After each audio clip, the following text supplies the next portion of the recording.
Welcome to the Deep Dive. We're here to cut through the noise and really get straight to the insights from the latest earnings calls. And today, we're diving deep into C3.ai, specifically their fiscal Q4 and full year 2025 results, plus the strategic updates they shared on the call. Our mission, as always, is pretty simple. Unpack the key info, really understand their recent performance, what's driving it, and, what management sees coming down the pike. Exactly. We've sifted through that transcript so you don't have to, pulling out what we think are the most important nuggets. Think of it as your shortcut to getting up to speed on C3.ai. So let's jump right in. So good. All right, financials first. Let's start with the top line numbers that closed out their fiscal year 2025. How did Q4 shape up? Okay, so Q4 total revenue landed at $118.7 million. $118.7 million. And how does that stack up against last year? That's a pretty solid jump, 26% increase year over year for the quarter. 26%. Nice. And for the full fiscal year 25? Full year revenue hit $389.1 million. So that's up 25% compared to fiscal 24. Right. And what's really interesting there, something management definitely hammered home, is that acceleration in growth. It went from 6% in FY23 to 16% in FY24, and now hitting 25% in FY25. That feels like a deliberate trend that they're building. Absolutely. They certainly framed it that way, validation that their strategy is gaining traction. If we break that down a bit, subscription revenue, always key. That was $87.3 million in Q4. Okay, which is about, 80% of the total for the quarter? Right, about 80%. And for the full year, subscription revenue came in at $327.6 million, so roughly 84% of the total annual figure. And the growth rate for just the subscription part in Q4? That was 9% year over year for Q4 subscription revenue. Okay, so 9% growth in subs, but 26% growth overall in the quarter. That implies something else was contributing quite a bit. You got it. A really significant piece of that Q4 revenue, $33.8 million actually came from what they termed demonstration licenses. Demo licenses, $33.8 million. That seems like a lot for demos. What exactly are those, and how did management explain that? Yeah, it is a chunky number. They framed it very clearly as an investment in future growth. The idea is kind of twofold. First, it gets their software into the hands of their partners, that army of partners they keep talking about, so they can demo it effectively to their clients. Okay, wider reach through the channel. Exactly. And second, for big customers who've already sort of committed, these licenses let them start rolling it out internally, getting adoption going before the ink is dry on the really massive deployment contracts. So it accelerates things. Ah, okay. So it's revenue now tied to enabling future, potentially much larger deals or speeding up adoption within existing big clients. That's strategic, I guess. But does it feel a bit like pulling revenue forward? Or is there a risk if those follow-on deals don't quite land as expected? That's definitely the underlying question, isn't it? Management presented it purely as a positive, accelerating the pipeline, shortening sales cycles. The bet is that getting partners and customers deeply engaged faster increases the odds and size of those big future contracts. It's like a land and expand play, but they're booking revenue on the land part via these demos. Right. Something to keep an eye on then, how that converts down the line. For sure. We'll need to see how much turns into traditional subscription growth over the next few quarters. Got it. Okay, let's pivot slightly. Profitability or the current path towards it. What were the loss figures? So the non-GAAP operating loss in Q4 was $31.2 million. And how did that compare to what they'd guided for? It was actually within their guidance range. Okay. And slightly better than the midpoint they'd projected. They pointed to keeping a tight rein on expenses during the quarter. Good to hear they're watching the costs. And non-GAAP net loss per share. That came in at $0.16 just per share. Okay. What about cash? Are they burning through their reserves? Well, they ended Q4 with a pretty healthy $742.7 million in cash equivalents, and investments. And importantly, management made a point of saying this balance is largely unchanged from where it was a year ago. Holding steady on the cash balance over a year despite the operating losses, that's notable. It is. And even better, Q4 itself actually saw positive free cash flow, $10.3 million. Positive free cash flow in the quarter. Yep. And for the full fiscal year, the free cash flow picture improved quite a bit. It went from negative $90.4 million in FY24 down to negative $44.4 million in FY25. So that burn rate is definitely slowing down. That improvement in free cash flow is definitely a metric to watch. What about bookings? Often a leading indicator, right? Bookings looked very strong. They reported $135.4 million in Q4. Wow, $135.4 million. How does that compare to the same quarter last year? It's a massive jump. Q4 last year was only $42 million. Okay, that kind of jump really seems to back up that narrative of accelerating growth and future potential.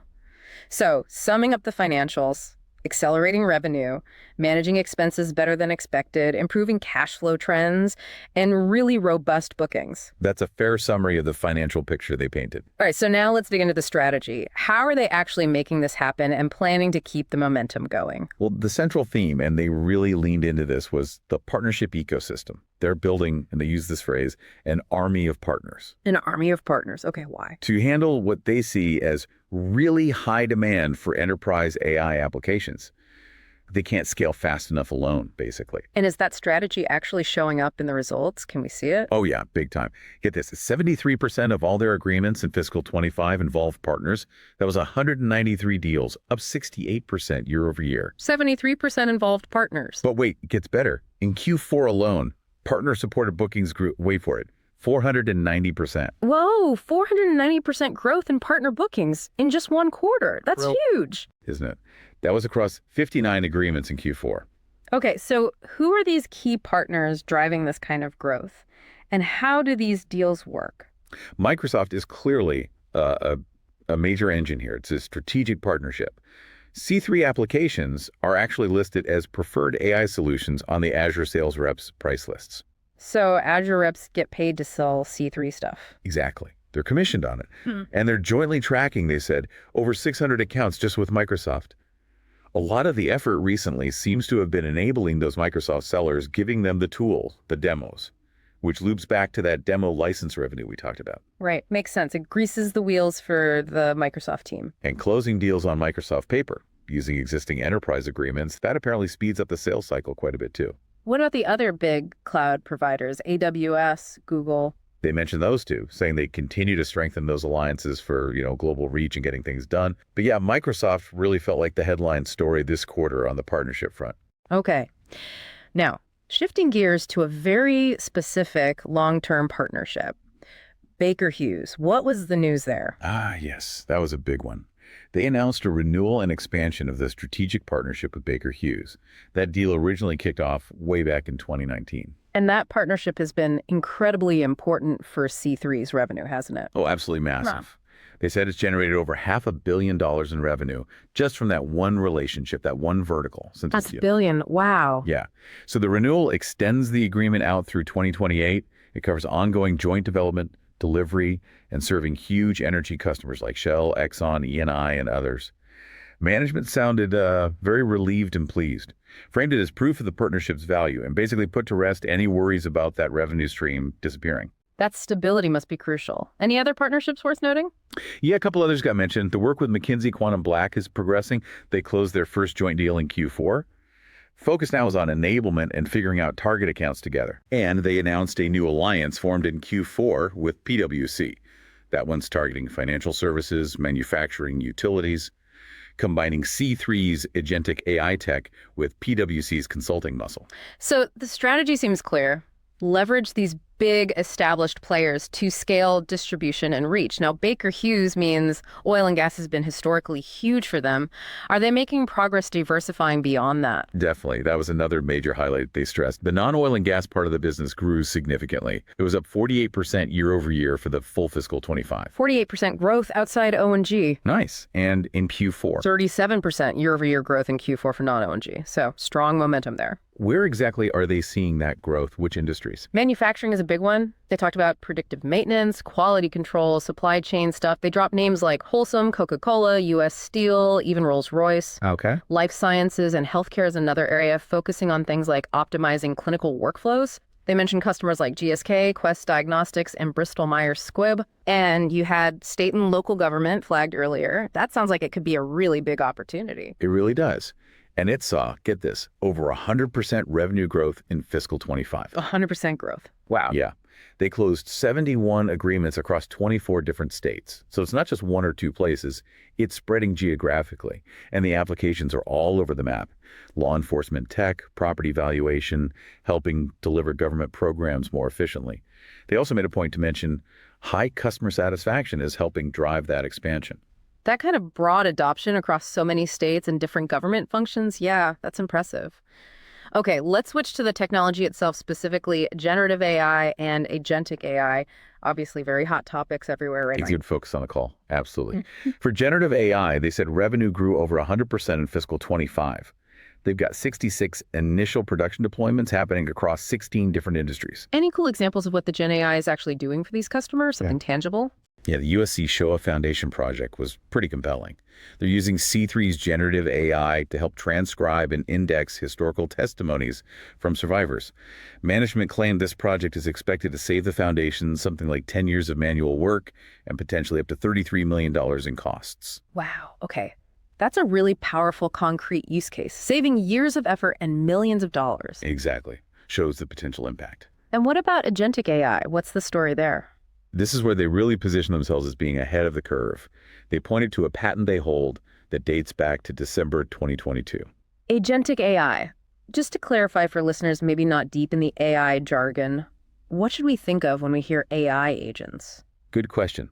Think of them as AI systems that can go beyond just generating text or images. They can understand a goal you give them, reason about it, break it down into steps, interact with other software systems and data sources, and then autonomously do complex tasks to achieve that goal. Okay, so more autonomous action-taking AI. Precisely. And Gartner, the analyst firm, they project this market for AI agents is going to explode from around $5 billion this year to nearly $50 billion by 2030. C3 clearly sees their tech as foundational for this wave. Right. And how big is this agentic AI business for C3 right now? As of Q4, they said their agentic AI business is running at an annualized rate of about $60 million in ARR. $60 million ARR already from agentic AI. Yeah, and the CEO made a pretty striking comment about this. He suggested that if this agentic AI business were spun out as its own company, it could potentially be valued at multiples of C3's entire current market cap. That's a very bold statement, highlighting the immense value they see locked up in that specific technology. Extremely bold. Shows where they see a huge chunk of the future growth coming from. Yep. And just to reinforce the AI focus, they reiterated that 95% of their total bookings in fiscal 25 were driven by AI applications overall. They really hammer home that they see themselves as the only pure-play enterprise AI application company out there. Okay. Let's move to another area that seems consistently strong for them. The federal government business. What were the key updates there? Yeah, it continues to be a source of strength and momentum. A major highlight was the U.S. Air Force Panda program. Panda program? What's that about? It's their predictive maintenance program, and it's now been officially designated as the system of record for the Air Force in this area. And it's powered by C3 Agentic AI, interestingly. System of record. That sounds significant. Very. Yeah. And they just massively increased the contract ceiling for it by $450 million to scale the deployment wider. They'd already burned through the initial $100 million ceiling. Wow, a $450 million ceiling increase. Yeah. It monitors components on hundreds of aircraft, provides insights crucial for keeping planes ready to fly. And they mentioned they've already got the first task order under this new, much larger ceiling. That's huge validation from the Air Force. Any other notable federal wins or expansions? Yep. They talked about the DLA Energy Pluto program. That's the Defense Logistics Agency's fuel management system. Got an extension in Q4, and it's also powered by C3 Agentic AI. What does Pluto do? It gives real-time visibility into fuel operations. We're talking managing almost 2 billion gallons of fuel annually across hundreds of locations for the entire Department of Defense. It helps them forecast risks and optimize inventory. 2 billion gallons. Yeah, that gives you a sense of the scale these systems operate at. Doesn't it? They also mentioned a new collaboration with a company called Arcfield, and then rattled off a long list of other government and defense clients with new or expanded deals, various DoD branches, intelligence community agencies, U.S. Marines, Navy, international allies like the RAF. It's a broad footprint. Seems like deep penetration in that sector. So much so that the CEO mentioned he had to catch a red-eye flight straight to D.C. right after the earnings call just to keep pushing forward on federal business talks. That kind of tells you the level of activity and importance right now. Yeah, boots on the ground, or maybe a CEO on a plane. Yeah. Okay, last key area then. The path to profitability and their guidance for the upcoming fiscal year, 2026. Right. Management's logic here is pretty straightforward. Profitability, they say, is simply a matter of scale. The idea is, as long as revenue growth keeps outpacing expense growth, that operating leverage will eventually kick in and turn the bottom line positive. Okay, makes sense conceptually. What's the timeline they're putting on that? They are projecting they'll hit positive free cash flow in the fourth quarter of this fiscal year, FY26, and then be free cash flow positive consistently in the years after that. Okay, positive free cash flow by Q4 FY26 and actual non-GAAP profitability. That's projected a bit further out for the second half of fiscal year 2027. Second half of FY27 for non-GAAP profit. Yeah. Got it.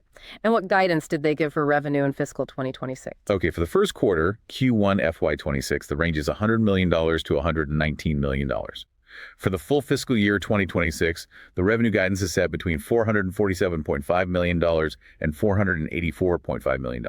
$447.05 to $484.05. That feels like a wider range than maybe they've given in the past. It is, yeah, and they addressed that directly on the call.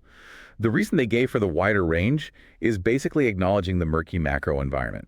Things like geopolitical instability, the chance of a U.S. government shutdown hitting their federal deals, global trade tensions. So building in some buffer for external risks they can't control. Exactly. They said they wanted to account for potential, unforeseen negative impacts from those kinds of factors. Makes sense to be cautious. Did they also guide for the full year operating loss on a non-GAAP basis? Yes, the guidance for full year FY26 non-GAAP operating loss is between $65 million and $100 million.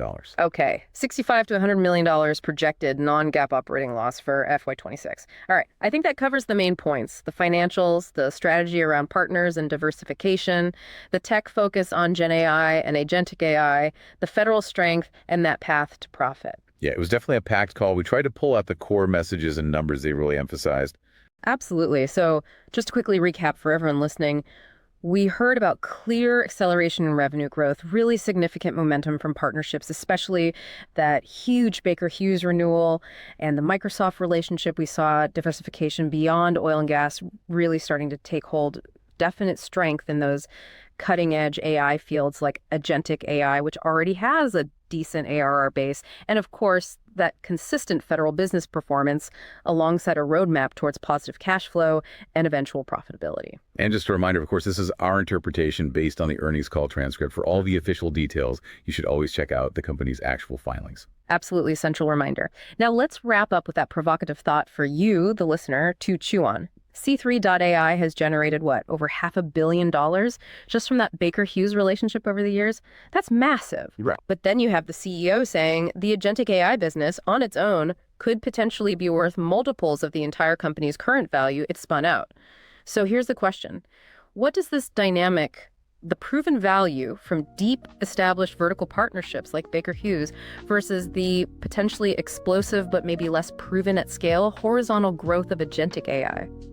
What does that tell you most clearly about where C3.ai's core value and future potential really lies? Is it the deep industry know-how, or is it the broad cutting-edge AI tech? Yeah. Where's the real leverage? Something to ponder. Indeed. Thank you for tuning into the deep dive. We hope this breakdown helped you get quickly informed on the latest from C3.ai. Let us know what you think.